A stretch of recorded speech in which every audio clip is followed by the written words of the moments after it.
Ayan guys, oh. Sinusukat-sukat na ni ma'am. Hindi ko lang pakita yung mga ma'am ha. Sukat-sukat guys. Yan. FedEx. Ha?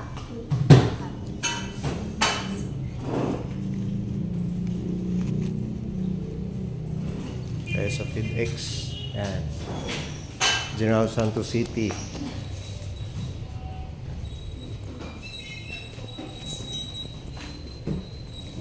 Tumulong sa inyo.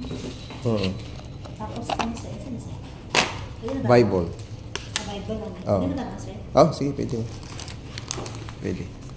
Ayan o, bubuklatin talaga yan mga kaibigan. Double check talaga yan. Yan. Oh. Para safe makaabot ang inyong gamit. Sa adlaw karon Lunes, may Miyerkules siguro makapadala.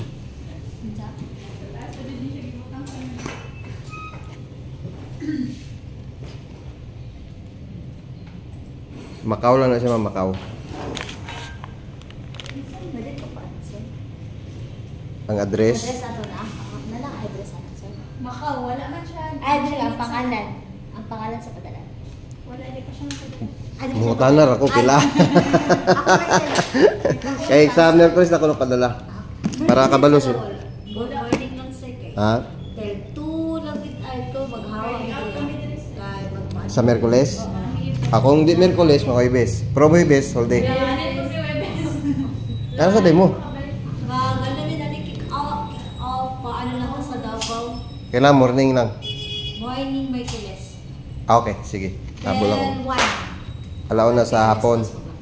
Okay, sige. Sige, ang Macau, ma'am, pila ni?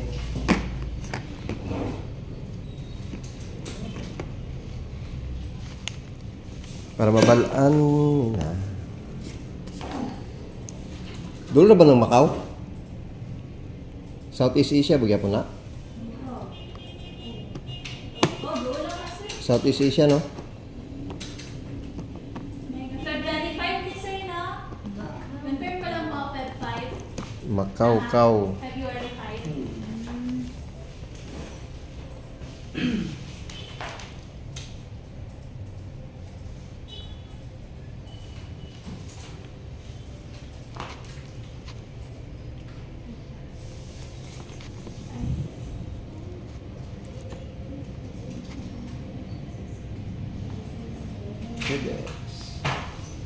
Sakay kayo ng barko guys, oh. Barato lang kayo, Cebu 399. Coron, Palawan. Via to go.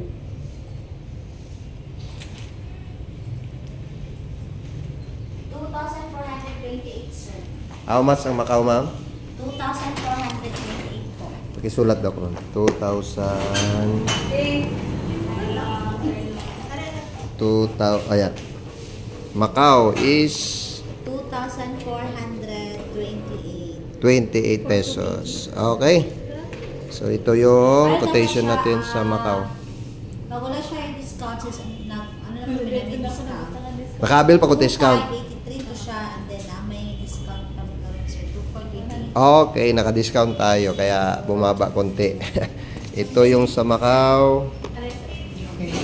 Okay. Thank you.